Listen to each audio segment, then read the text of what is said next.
तुम्हाला सगळ्यांना strategy system सांगायला मला खूप आवडेल. लोड नाही येत बघा, समजून घ्या. मी पुन्हा पुन्हा सिस्टीम नावाची गोष्ट म्हणजे काय सांगते ते समजून घ्या, प्लीज रिक्वेस्ट करते.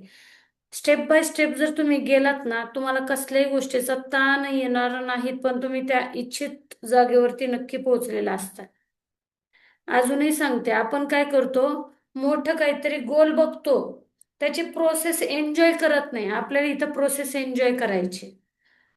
आता कशाशी रिलेटेड करून सांगते, मला हे उदाहरण फार आवडतं. जे ऑलरेडी मेंबर आहेत मनशक्तीचे, खास त्यांच्यासाठी सांगते. आपण अचानक 150 किलोमीटर चालायचं ठरवलं तर एकट्याला ते पॉसिबल होत नाही. 2 जण चालायचं ठरवलं तरी होत नाही. थांबत थांबत जायचं म्हटलं तरी होत नाही. त्याला खूप स्ट्रॉंग असा माइंडसेट लागतो. पण ज्यावेळेस आपण एका विचाराने चालतो ना, त्यावेळेस मात्र नक्की पॉसिबल होतं आणि त्या विचाराला जुळणारे सगळेजण येतात. आणि त्याचं सगळ्यात भयानक उदाहरण आत्ताच आपलं पंढरपूरची यात्रा, पालखी. बरोबर आहे. एक जण, काहीच नसतं तिथं फॅमिलियर. जेवण नीट भेटेल का, पाऊस नीट येईल का, कुठं राहण्याची सोय होईल का, तब्येतीचा इश्यू होईल का, पाऊस कंटिन्यू आहे का, ऊन कंटिन्यू आहे का, माहिती नसतं यार काहीच. तरी सुद्धा मला जायचंय, मला त्या विठुरायाचं तोंड बघायचंय, त्याच्या पायाशी जायचंय. याच फक्त एका छोट्याशा विचाराखाली ते निघतात. आता ज्यांना ज्यांना विठ्ठलाचं दर्शनच घ्यायचंय, ते डायरेक्टली जातात ना, शेवटच्या दिवशी जातात, बघतात, येतात. पण त्यांची गडबड काय होती समजून घ्या. दोघांच्या मधला फरक सांगते मी तुम्हाला. एक जर आता आपलं नेटवर्किंग उदाहरण देते मी याच्यामधून. सपोज आता सागर सरांनी ठरवलं मला 15 दिवस नाही काढायचेत, मला फक्त 2 दिवस काढायचेत. शेवटचे 2 दिवस आधी, आषाढी एकादशीच्या आधी 2 दिवस ते गाडी करून निघतील, डायरेक्टली तिथं जातील. एक दिवस तिथं इंद्रायणीचं ते काही जे सगळं काही आहे ते काम करून दुसऱ्या दिवशी पंढरपूरच्या लाईन, देवाच्या लाईनला लागतील, पाया पडतील आणि निघून येतील. जर याच्यामध्ये दर्शन चांगलं झालं ना, तर त्यांचं डोकं शांत राहणार. जर दर्शन शांत झालं नाही ना, कशाला गेलो मी, कोणी सांगितलं होतं, पुढच्या वर्षी कोणी करायला सांगितले, नुसतं जायचं म्हणून जाऊन आलोय. हॅलो, वाक्य फिरतात. पुढच्या वर्षीचा विकनेस येतो. हे कधी, ज्यावेळेस आपण मोठा गोल बघतो. हे नेटवर्किंगशी रिलेटेड. मी स्लोली स्लोली जा असं का म्हणत असते, खास सांगते. जर आपण अल्टिमेट गोल फक्त, मी मनशक्तीमध्ये का आलोय, मला 5 लाख रुपये इन्कम घ्यायचा आहे म्हणून, मग आपण स्ट्रॅटर्जी काय, गाडी कर, शॉर्टकट मार, मोठे मीटिंग घे, पुढच्यांना सांग, हे जर पर्याय कोणतेही केले ना, आणि जर त्याच्यातून सक्सेस मिळाला नाही ना, चान्सेस जास्त. कोणती गोष्ट चालू करण्याच्या आधी बाकी काही फिक्स असेल नसेल, फेल्युअर फिक्स असतं. जसं माणसाच्या बाबतीत जन्म झाल्याच्या नंतर तो काय करेल, कसं करेल, त्याचं नशीब कसं असेल, तो हसेल का नाही असेल, पण मरण अटळ असतं. तसंच एखादी कोणती गोष्ट चालू करताना, छोटी करा मोठी करा, संपणारे, अपयश येणारे हे फिक्स असतं. मग आपण ते टर्न कसं करतोय हे फक्त आपल्या हातात असतं. बरोबर आहे ना. अपयश फिक्स आहे, म्हणजे फेल्युअर येणार हे फिक्स आहे. इथं पण तेच आहे. नेटवर्किंग चालू केले मी, मनशक्तीचं कौड कौतुक करताना मी ड्रॉबॅक घेऊन चालले होते, हे तुम्हाला सगळ्यांना माहिती आहे. मी जेन्युनली विचार करून चालले होते. जे जे सुरुवातीपासून माझ्या बरोबर आहेत, सागर सर आपलं बोलणं झालं होतं, आनंद सर आपलं बोलणं झालं होतं. मार्च पर्यंत जर आपण पुढे घेऊन जाण्याचा विचार केलाय, ते जर आपण पुढे घेऊन जाऊ शकलो नाहीत, तर 31 मार्चला आपण बंद करणार. ज्यांचे पैसे आहेत त्यांना कोर्स तर भेटणार. इथपर्यंत तयारी घेऊन चाललो होतो, कारण अपयश हे बाय डिफॉल्ट असतं. ती काळी बाजू आपल्याला पकडून चालवीच लागते. इथेही नेटवर्किंग. फेल झालो तर डोक्यात विचार नाही करायचा, विचार नाही करायचा. पण फेल झालो तर माझं आयुष्य संपेल नाही यार, भरपूर आयुष्य आहे आपल्याकडे. आता विचार काय करायचंय, फेल्युअर येऊ शकतं, येणारे, येईल, पण मी त्याला फेस करू शकेल, मी त्याला तोंड देऊ शकेल. मग ते फेल्युअर येऊ नये म्हणून मला काय काय करायचंय, तर मला सगळ्यात महत्वाच्या, आत्ता स्ट्रॅटर्जी बद्दल बोलते, मला सगळ्यात महत्वाच्या एकदम मोठ्या मोठ्या उड्या मारायच्या नाहीत. जगन्नाथ सर, काय आपल्याला यात्रा करायची आहे, पाऊल वाट चालत चालत करायची आहे, प्रत्येक टप्प्यावर आराम करत करायची. त्यामुळे एक वेळ जर उपास केला ना आज, तरी सुद्धा उद्या लोड नाही येणार, उद्या अचानक पित्त नाही होणार. एक वेळचा आज जर पावसात भिजलो तर उद्या सर्दी पण नाही होणार आहे. का? तर तो प्रवास एन्जॉय करत चाललोय आपण. त्यामुळे ओके. तर एकदम मोठ्या मीटिंग जोपर्यंत आत्ता आपल्या मदतीला कोणी येत नाही ना, म्हणजे राजा पण मीच, सेनापती पण मीच, सैनिक पण मीच, नाही. आपण जर 10-15, मी साधं लॉजिक सांगते का मोठ्या मीटिंग करायची नाही. सुशीला मॅडम, मी सगळ्यांना होल्डवर ठेवले, तुम्ही सगळेजण तयार आहेत, पण मी होल्डवर ठेवले. कारण काय, लॉजिक साधं आहे. आज निलेश सरांनी 50 जणांना मीटिंगला बोलवलं, 15 जणांना मीटिंगला बोलवलं, सगळ्यांना तुम्ही मीटिंग सांगितलं. एक वाक्य खूप फेमस आहे, सत्य पायात चप्पल घालूस तोपर्यंत असत्य गावभर हिंडून आलेलं असतं. हॅलो, बरोबर आहे ना? म्हणजे लोक आता, जगन्नाथ सरांनी हे मान्य केलं की चूक आपली पण असू शकते, बाकी सगळ्यांच्या बाबतीत लई केल्या त्राव असल्या कंपन्या. तुम्ही त्या 15 जणांपर्यंत, तुम्ही त्या 20 जणांपर्यंत, तुम्ही त्या 50 जणांपर्यंत कॉल करूच तोपर्यंत आहे ना, ते 50 जण एकमेकांशी कॉन्टॅक्ट करून झालेले असतात. ते 10 जण एकमेकांशी कॉन्टॅक्ट करून झालेले असतात. त्यांना अटकलेला एखादा शब्द, कोणाला टीम, कोणाला डायरेक्ट, कोणाला स्पॉन्सर, कोणाला अजून काही, कोणाला नेटवर्क, आणि त्याचा त्यांनी पराचा कावळा केलेला असतो. बरोबर आहे ना? या पद्धतीने झाल्या, मग तुम्ही त्यांच्या स्वपाशी किती ओरडून सांगा, बाबा तसं नाही, हे असं आहे, तसं नाही, हे असं आहे, तरी सुद्धा त्यांना हे पटत नाही. कितीही सांगा. म्हणजे झोपलेल्याला जाग करता येतं, झोपेचं सोंग घेणाऱ्याला अजिबात करता येत नाही. साधं लॉजिक आहे. त्याला कळलंय आपण चांगलं सांगतोय, पण त्याने ऐकणाऱ्यांचा इन्फ्लुएन्स पकडून सोंग घेतोय, तो नाही कन्व्हिन्स होणार आहे. राईट? बरोबर आहे ना? माणसाची प्रवृत्ती. म्हणून आपल्याला आता सुरुवातीला करायचं काय, रिक्वेस्ट करते, जोपर्यंत तुमच्या सुरुवातीचं आहे ना, तुम्हालाच लढायचंय. बाळाची जी 3 वर्ष असतात ना, ज्यावेळेस बाळ जन्माला येत आणि पुढे जे आई वडिलांनी किती काळजी घेतली ना, ही तर तुम्ही आता स्वतःला लिटरली सांगते. Success overnight. मी आज खूप वाक्य सांगते तुम्हाला, भलेही एखादा दुसरा पॉइंट इकडे तिकडे ऍड होत असेल, पण तरी सुद्धा तुम्हाला एक इन्स्पिरेशन द्यायचे, तुम्हाला क्लिअर कट सांगायचे, शॉर्टकट घ्यायचे नाहीयेत, म्हणून खास सांगते. कितीही म्हटलत ना एका दिवसात बाळ पाहिजे, नाही होत, 9 महिने लागणार. प्रोसेस आहे. कितीही म्हणू द्या, नाही होणार, होऊच शकत नाही. आणि आपलं प्रोसेस याच पद्धतीने, म्हणजे जुन्या जमान्यातली उदाहरणं सांगायची झाली तर, राक्षसाचा आपल्याला राक्षस नाही तयार करायचंय जो एका दिवसातच वाढून लगेच मोठं होईल. आपल्याला घडवायचंय, माणूस घडवायचा, नाही तर देव घडवायचा, आणि त्यांना जन्मायला 9 महिने लागलेले आहेत. आपल्याला इथे वेळ लागणार आहे. जर आपण नॉर्मल स्पीडने जात नाहीयेत ना, तर आपण चूक करतोय, आपण काहीतरी शॉर्टकट घेतोय, आणि तो शॉर्टकट आपल्याला कधीच कळणार नाहीये. प्रॉब्लेम येणार, कारण आपलं कनेक्शनच त्यांच्या बरोबर होणार नाहीये. स्पीड घ्या, नक्की घ्या, पण आता जो स्पीड आहे ना, सुरुवातीलाच डायरेक्टली असं नाही. विमानाला सुद्धा एका धावपट्टीवर एका ठराविक वेळानुसार चालावं लागतं. गाडीचा क्लच सोडताना सुद्धा तुम्हाला स्पीड नॉर्मल ठेवावा लागतो. रूल आहे तो निसर्गाचा. निसर्गाचा नियम आहे. ओव्हरनाईट काहीच होत नाही. प्रॉपर ढग आले, व्यवस्थित त्या ठिकाणी बरसले, तर तो पाऊस होतो बरं का, रिमझिम किंवा मुसळधार. ज्यावेळेस अचानक येतो आणि धबधब पडतो ना, तो पूर येणारा असतो, तो संकट येणारा असतो, तो ढगफुटीचा असतो. तुम्हाला ढगफुटी पाहिजे का? आज मीटिंग केली, 100 जण हो म्हटले, पण 100 जणांपैकी एक पण जण काम नाही करत. बरोबर ना? त्याच्यासाठी आपल्याला करायचं काय, लागून लागून डायरेक्ट किती लागतायत आपल्याला, 5 स्पॉट आहेत. आळंदीवरून निघलोत, पहिला स्पॉट हडपसरला, निवांत 2 दिवस काढतात ते, घाई नाही करत, 15 दिवस आहेत त्यांना जायला, तरी सुद्धा हडपसरमध्ये निवांत 1 दिवस मुक्काम करतात. का? दुसऱ्या दिवसांची एनर्जी, आपली जी, ती एनर्जी आपण मिळवणं गरजेचं आहे. त्यासाठी जी लोक आपण कनेक्ट केलीत, त्या लोकांशी कनेक्शन वाढवण्यासाठी, त्यांना कॉन्फिडन्स देण्यासाठी. नुसतेच जॉईन करून पण काहीच नाही होणार आहे. त्यामुळे पहिल्यांदा सगळ्यांचा फोकस काय असला पाहिजे, पहिल्यांदा सगळ्यांचा फोकस, ज्यांचे 2 झालेत व्हेरी गुड, पण माझ्या दृष्टीने तरी दिल्ली काबीज करायची, ऑल ओव्हर वर्ल्ड फिरायचे, पंढरपूरला जायचे. आधी पहिल्यांदा 2 पावलं चाला, 2 डायरेक्ट करा. 2 डायरेक्ट करूसपर्यंत कोणत्या शक्कल लढवताय, काय कॉन्फिडन्स देताय, काय मीटिंगला बसवताय, पण पर्सनल कॉन्टॅक्ट ठेवताय हे तुमचं तुम्हालाच करायचंय. ज्यावेळेस तुमचे 2 डायरेक्ट होतील ना, त्यांना फक्त तुम्हाला विश्वास द्यायचा आहे, माझे झालेत तुझे पण होतील, माझे झालेत तुझे पण होतील, बस.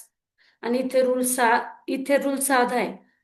कोणालाही मी कोण आहे घेणं देणं नाहीये. माझ्या घरी काय चेंज होतोय घेणं देणं नाहीये. मी मनशक्ती का चालू केलं नाही घेणं देणं त्यांना. त्यांना घेणं देणं कशाशी आहे माहितीये? नेटवर्किंगचा रूल सांगते. आपले बरेचसे प्रॉस्पेक्ट चेंज का होतात, नाही का म्हणतात. अशोक सरांनी आता मगाशी सांगितलं की मी पुढच्याला भरपूर लिंक पाठवल्या पण पुढचे नाही झाले. तुम्ही त्यांना इन्फॉर्मेशन दिली फक्त. नाही होणार इथं. इथं काय करावं लागणार आहे? तुम्ही मनशक्ती का चालू केलं?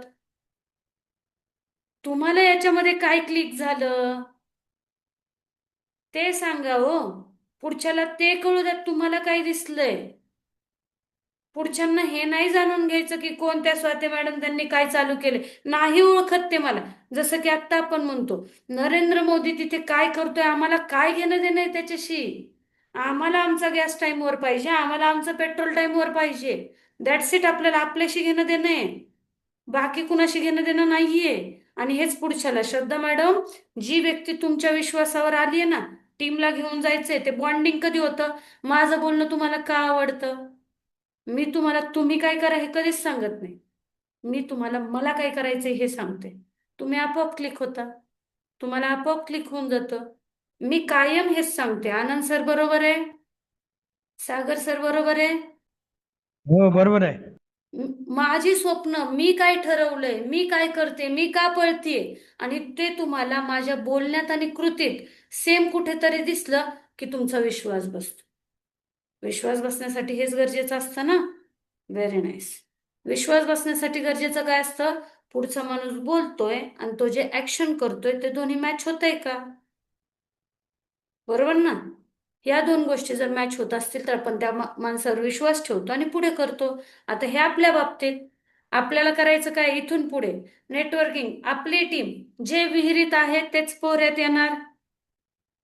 जे विहिरीत आहे तेच पोहऱ्यात येणार. कुणालाही दाखवण्यासाठी काम करण्याची गरज नाही. एक मी पण आता हे वाक्य बोलतेय ना, मी माझ्या स्वभावाच्या विरोधात बोलते तरी पण बोलते.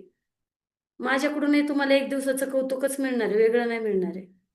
आज कोणीतरी मी मुद्दामून म्हणजे मला कोणालाही झाडावर चढून द्यायला आवडत नाही. मला जे आहे ते क्लिअरली सांगायला आवडतं. मला तुमचं काहीतरी म्हणजे इंजेक्शन दुखणार आहे पण तुमच्या फायद्यासाठी, या पद्धतीने सांगते. आज श्रद्धा मॅडम, आता श्रद्धा मॅडम सॉरी सॉरी बोलतेय पण समजून घ्या. आज श्रद्धा मॅडम पहिलं रिवॉर्ड अचीव झाल्या. कौतुक मिळालं, केलं. किती वेळ असणार आहे? मी राजा आहे, आज आहे, उद्या होतो होणार आहे. मी राजा होतो. आपल्याला जगायचं कशात आहे?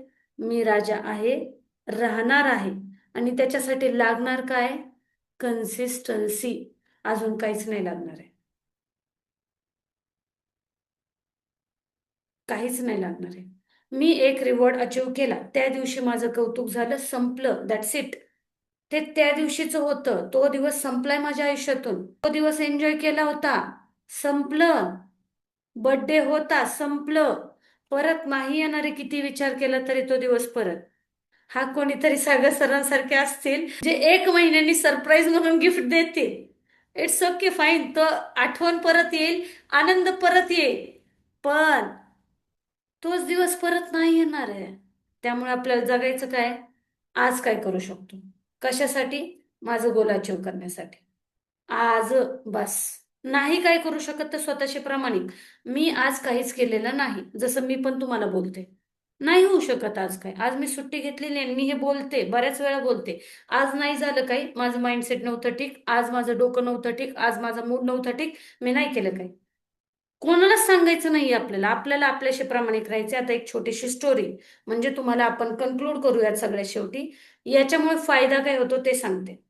जर आपण बाकी दुनिया गेली भाडमध्ये, सिरियसली बोलते, बाकीची दुनिया लिटरली या लँग्वेज मध्ये बोलते, स्लँग लँग्वेज मध्ये बोलते. बाकीची दुनिया तेल लावत गेली, आपल्याला त्यांच्याशी काही घेणं देणं नाही. हे समुपदेशकाची लँग्वेज नाही, तरी बोलते. मुद्दामून बोलते का? आता प्रॅक्टिकली आपण ज्या जमान्यात राहतोय त्यांच्याशी मॅच करून आपल्याला बोलायचे म्हणून बोलते. मला माहितीये मी रेकॉर्ड करते, तरी बोलते. बाकीच्या दुनियेचा कोणाचाच विचार नाही करायचा. विचार कोणत्या गोष्टीचा करायचा? आपल्याला हे पटतंय का? आपण हे करतोय का? आपण आपल्यासाठी करतोय, दुसऱ्या कोणासाठी नाही. त्यामुळे एक छोटीशी स्टोरी, आय थिंक कोणीतरी ऐकली पण असेल, पण तरी सुद्धा त्याच्यातलं जे मला संदर्भ द्यायचा आहे तो मी तुम्हाला सांगते. एका गावामध्ये एक शिक्षकाची नोंदणी म्हणजे रिक्रुटमेंट झाली. दुसऱ्या गावातून ते जाणार होते, बसमधून प्रवास करणार होते. ओके. खूप जुनी गोष्ट आहे. 1 रुपया तिकीट होतं त्यावेळेस, फक्त 1 रुपया 2 रुपये तिकीट होतं. ओके. टीचर म्हणजे त्या बसमध्ये बसले. बसमध्ये बसले आणि ते शेवटचं सीट नसतं का, त्या सीटवर जाऊन बसले. आणि गर्दी होती थोडीशी त्यावेळेस, त्याच्यामुळे त्यांनी कंडक्टरने लांबूनच आवाज दिला. त्यावेळेस ते तिथे त्यांना 20 रुपयाची नोट दिली, 10 रुपयाची नोट दिली. टीचरनी काय केलं, 10 रुपयाची नोट दिली आणि कंडक्टरने त्यांना 19 रुपये रिटर्न दिले. किस्सा काय झाला? टीचरने, ह्या स्टोरीमध्ये तुम्हाला सगळं समजून जाणार आहे. जगण्याचं रूल पण, नेटवर्किंग पण, आपली स्ट्रॅटर्जी पण, सगळं काही समजून जाणार आहे. म्हणजे मी ह्या रूलवर चालते म्हणून बोलते. ओके. तर टीचरने 10 रुपये दिले, कंडक्टरने त्यांना 19 रुपये रिटर्न दिले. तिकीट होते 1 रुपये. आता हे टीचरच्या लक्षात आलं का पैसे मोजताना? आलं ना. आपल्याला माहिती असतं आपण काय करतोय. टीचरच्या लक्षात आलं का? नक्कीच आलं लक्षात. डोक्यामध्ये कंटिन्यू विचार. अजून 4 स्टॉप बाकी होत्या जायला, 4-5 स्टॉप बाकी होते. कंटिन्यू विचार. 10 रुपये एक्स्ट्रा आलेत, जाऊ देत, त्यांच्या लक्षात नसेल, मुद्दामून दिले असतील. आपण जसे विचार करतो ना, अतिविचार. जाऊ देत, त्याच्याकडून चुकीने झालं, मी तर मागितलेत का, मी काय फसवलंय का, त्यांनी दिलेत स्वतःहून, मग मी कशाला काय म्हणून टाकू का खिशात. हातातच ती नोट फार चुरगळली, एकदम घाम फुटलाय अक्षरशः. तरी सुद्धा काय करू, रिटर्न देऊ का नको देऊ का, काय करू, कसं करू, तो फसवा म्हणेल का, त्याला नंतर लक्षात येईल का, त्याचा नंतर लॉस झाला तर काय होईल, त्यांना जर नंतर ताळा लागला नाही तर काय होईल, 10 रुपये खूप मोठी रक्कम आहे, आता 1 रुपये. सगळं विचार करतो. आणि चौथा स्टॉपची बेल वाजते. कंडक्टर पाठीमागेच असतो. एक पायरी उतरतो आणि दुसरी पायरी उतरताना टीचर मात्र, आता मात्र दरदरून घाम फुटलेला असतो, ती 10 रुपयाची नोट तर कंडक्टरला हातात देतो आणि म्हणतो, तुमच्याकडून एक्स्ट्रा आले होते. कधी म्हटलं? फक्त एक पायरी उतरण्याच्या आधी.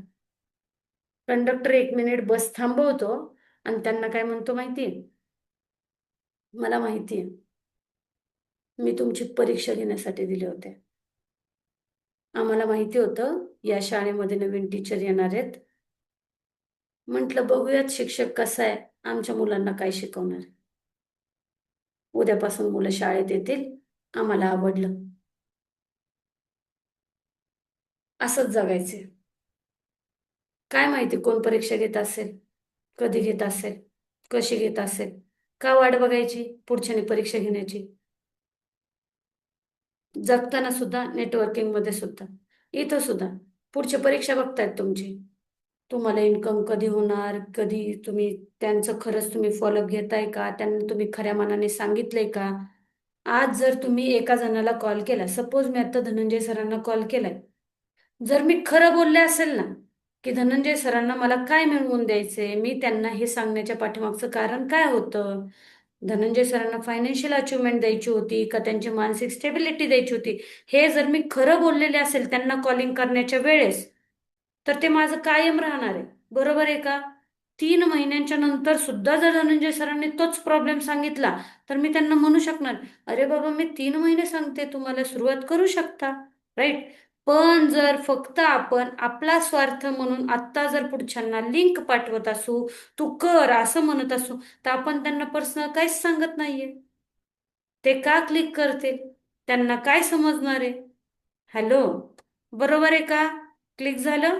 हा पहिला पॉइंट. पुढच्यांना सांगताना पर्सनल टच जो असणार आहे तो इथे असणार आहे. कायम क्लिअर. पुढच्याला तुम्ही का सांगता हे तुम्हाला जर क्लिअर नसेल तर तुम्ही काय सांगणार आहेत पुढच्याला? मला म्हणजे आनंद सरांचं एक क्लिअर आहे म्हणून मी खास सांगते. आनंद सरांनी एक खूप छान सुंदर स्ट्रॅटजी बनवली आहे आणि त्यांना क्लिअर आहे की मी पुढच्याला का सांगतोय, काय सांगतोय आणि मला त्याच्याकडून काय हवंय हे त्यांच्याकडून क्लिअर आहे. हेच तुमचं जर क्लिअर असेल ना, तर तुमची टीम जी बनेल ना, ती स्ट्रॉंग बनेल, व्यवस्थित बसेल, स्टेप बाय स्टेप बनेल. आणि अजूनही सांगते, रोज जेवण करतो, रोज ब्रश करतो, रोज बाकी रोज आंघोळ करतो. धनंजय सर, जर आपण कोणत्याही कामाच्या बाबतीत म्हटलो, सपोज आता जर म्हटलो मी आठवड्याचा ब्रश एकदम करून ठेवणार आहे, चालणार आहे का? होणार आहे का? जमणार आहे का? नाही ना. जगन्नाथ सर, मी पूर्ण वर्षाचा अभ्यास एकदम करतो, 90% मिळणार आहेत का? 100%चा अभ्यास होणार आहे का? आपण शाळेला सुद्धा हजेरी लावतो ना, पूर्ण वर्षामध्ये एवढी एवढी हजेरी लागते का? तर त्या गोष्टीला म्हणतात कन्सिस्टन्सी. नेटवर्किंगचा पण रूल तोच आहे. रोज 1% सुधरा. एकाच दिवशी एक पुस्तक वाचण्याला अर्थ नसतो. रोज एक एक दोन दोन पान वाचा. एक दिवस जिम मध्ये जाऊन 5 तास व्यायाम करायला अर्थ नसतो. रोज 15-15 मिनिट व्यायाम करा. एकाच दिवशी पूर्णपणे एक एक किलो जिलेबी संपवू शकत नाही, रोज एक एक वेळा संपवू शकता. हॅलो, ह्याच गोष्टी आहेत आपल्या लाईफमध्ये सुद्धा. नेटवर्किंग, 1 करोड कमवायचे आहेत, 5 लाख कमवायचे आहेत, पण त्याच्यासाठी स्टेप बाय स्टेप जा. कुठेही पूर्ण जग फिरू शकता, पण स्टेप बाय स्टेप, पाऊल बाय पाऊल, एक एक पावलावरती एक एक पाऊल. त्यामुळे प्लीज रिक्वेस्ट आहे, 2च नियम. पहिला, क्लिअर राहा स्वतःशी, बाकी कोणाशीच नको, माझ्याशीही नको. तुम्ही तुमच्याशी क्लिअर राहा. तुम्ही काय करताय, कसे करताय हे तुम्हाला माहिती पाहिजे. बाकी कुणाला उत्तर देण्याची अजिबात गरज नाही, मलाही नाही, मी विचारणार पण नाही. हा झाला पहिला पॉइंट. टीमला सांगताना तुमच्याकडे तुम्ही का करताय याचं उत्तर पाहिजे. तुम्हाला याच्यामधून काय छान वाटलं ते म्हणजे पुढच्याला तुम्ही का सांगताय त्याचं उत्तर पाहिजे. आणि तुम्ही पुढच्याला याच्यामध्ये कुठपर्यंत बघताय, दोघ जण तुम्ही एकत्र, हे तुम्हाला सांगता आलं पाहिजे. ओके. या 3 प्रश्नांची उत्तरं दिली तर पुढच्या मीटिंगला गॅरंटेड येणार. मीटिंगला आल्याच्या नंतर मी त्यांना माहिती सांगणार. माहिती सांगितल्याच्या नंतर फॉलोअप त्यांचा डेफिनेटली होणार. म्हणजे आतापर्यंतचा रेशो आहे. 10 जणांनी पाहिलं तर 2 जण नाही म्हणतील, पण 8 जण हो म्हणणारेच भेटतील. एवढा रेकॉर्ड आतापर्यंत मेंटेन ठेवलाय, इथून पुढे पण ठेवेल. मी जास्तीत जास्त अजून खाली घसरून 60 पर्यंत जाईल, 60%. म्हणजे 10 जण मीटिंगला बसवले, 6 जण डेफिनेटली डन करून मिळतील, एवढी शुअरिटी देऊ शकते. हा त्याला ओव्हर कॉन्फिडन्स म्हटलात तरी चालेल, ते माझं स्किल आहे आणि त्याच्यावरती मी गर्व करू शकते म्हणून बोलते. आता त्याच्या पुढे तिसरा पॉइंट, आपलं सगळ्यात महत्वाचं, एकाच दिवशी एकाच मीटिंगला 10 जण बसवण्याचा प्रयत्न अजिबात करू नका. धनंजय सर, काम काय करायचं आपल्याला, रोज 2 ते 3 जणांना फोन, रोज 2 ते 3 जणांना कॉन्टॅक्ट. आज केले होते, उद्या करतील, परवा करतील, 3 दिवस सांगितलं, आज नाही होते बाबा मीटिंग, काही हरकत नाही, उद्या कर. या पद्धतीने जर तुम्ही स्टेप बाय स्टेप गेलात, सवय लागते. सवय लागल्यामुळे पुढे पण हॅबिट कंटिन्यू होते. जास्त डायरेक्ट पर्यंत जाऊ शकतं. कामाचा लोड येत नाही. काम हसत हसत होतं आणि कामाचा लोड नाही आला म्हणून तुम्ही फक्त सक्सेसच मिळेल किंवा निराशा होईल अशा पद्धतीने डिप्रेशनमध्ये किंवा कोणत्याही एक्स्ट्रीम अशा कोणत्याही इमोशनमध्ये जात नाही. That's it. ही आपली हॅलो. स्ट्रॅटजी. ओके. एवढंच आहे, अजून काहीच नाही. तर आपल्याला रिक्वेस्ट आहे, अजून एक रिक्वेस्ट आहे. मी असो, तुम्ही असो, आज जसा माझा वेळ आहे, दिवसाचे 24 तासच आपल्याला भेटले. 24 तासामधले 10 तास, 8 तास झोपण्यासाठी आणि 2 तास आपल्या पर्सनल कामासाठी, टोटल मिळून 14 तास आपल्या हातात आहेत. कोण कसे युटिलाइज करतोय त्याच्यामध्ये आपण आपल्या फॅमिलीसाठी वेळ, आपल्या पर्सनल कामासाठी वेळ, आपल्या बाकीच्या गोष्टींसाठी देतोय. जसं मनशक्तीसाठी आता माझी प्रायोरिटी, त्याच्यामुळे माझे हे 8 तास 10 तास पण याच्यामध्येच जात आहेत, त्याच्यापेक्षा जास्त जात आहेत. तुमच्या सगळ्यांना रिक्वेस्ट आहे, 1 तास 2 तास 3 तास इनफ आहेत. 1 तासही बस आहे. 1 तास मीटिंगचा, अर्धा तास शेड्युलिंगचा, बस आहे. आता सध्या एवढंच. एक थोडंसं काम वाढायला लागलं की तुम्ही वेळ वाढवून द्यायला सुरुवात करा. मुद्दामून लगेचच्या लगेच एकाच झटक्यात सगळं खाण्याचा प्रयत्न करू नका प्लीज. हळूहळूच आहे. मलाही काम वाढवूनच हवंय, पण आधी slowly slowly, step by step. एक एक स्टेप, सुरुवातीच्या स्टेप जपूनच पाहिजे. म्हणून प्लीज. ओके. विनाकारण एकाच दिवशी सगळ्यांना मला 5 आजच करायचेत म्हणून डायरेक्ट देताल, तर अचानक अमावस्या पौर्णिमाच काम होईल, ज्याच्यामुळे आपण 1 करोड पर्यंत पोहोचू शकणार नाहीत. आपला रूल साधा. आज कामाला सुरुवात केली, 2 डायरेक्ट लवकरात लवकर करणं, आणि त्या डायरेक्टला पण तेच सांगणं, बाबा जास्त नाही, फक्त 2 डायरेक्ट कर, लवकरात लवकर कर, आणि हेच पुढे कॅरियर. That's it. एक रूल प्लीज आपल्या सगळ्यांसाठी. कोणाचाही फॉलोअप घेण्याच्या आधी रिक्वेस्ट आहे, कोणीही असू द्यात, कितीही मोठा असू द्यात, रूल तुम्ही तुमच्यासाठी बनवला ना, तो तुमच्यासाठी चांगला राहील. इथून पुढे आपल्याला, म्हणजे आपल्याला इन्कम किती घ्यायचंय? 5 लाख तरी. 5 लाख इन्कम मिळण्यासाठी आपल्याला 15,000 जणांची टीम पोहोचणं गरजेचं आहे. 15,000 जणांपर्यंत आपण सगळेच जण एका, म्हणजे 15,000 जणांपर्यंत ना मी एकटी पोहोचू शकते, ना तुम्ही एकटे पोहोचू शकता, ना 1 to 1 आपण किती हम्म. स्कॉलर असलो तरी पुढच्यांपर्यंत जाऊ शकतो. बरोबर. त्यामुळे आपल्याला करायचं काय? जे टेक्निकल सिस्टीम गोष्टी आहेत त्या सिस्टीम मध्ये बाय डिफॉल्ट टाकायच्या. म्हणजे काय? प्रत्येकाने प्रत्येक व्यक्तीला फॉलोअप नंतर केला जाईल, कोणीही असू द्यात. जसं जगन्नाथ सर म्हटले, श्रद्धा मॅडम म्हटल्या, त्याच पद्धतीने पुढच्याला भूक आहे आधी हे चेक करा. त्याला आधी भूक आहे, त्याला गरज आहे. गरज असेल तर ते मीटिंगला येतील. मीटिंगला आल्याच्या नंतर, म्हणजे आपण म्हणतो ना, भुकेच्या तडाख्यामध्ये शिळ्या भाकरी जातात, भूक नसेल तर पुरणपोळी सुद्धा जात नाही. बरोबर ना? इथं आधी भूक जनरेट करा. भूक जनरेट जनरेट करा म्हणजे असतेच, ती फक्त त्यांना जाणवून द्या. जाणवल्याच्या नंतर मीटिंगला बसवा, आणि त्यानंतर तुमचा फॉलोअप किंवा माझ्याशी कॉलवरती बोलणं हे करून द्या. जर ह्या सिस्टीमने गेलात तर पुढचा व्यक्ती क्लोज असेल. नाहीतर कितीही शॉर्टकटमध्ये माहिती द्यायचा प्रयत्न केलात, नाही होणार, होऊच शकत नाही. ओके. चलो, माझ्या बाजूने सांगून झाले.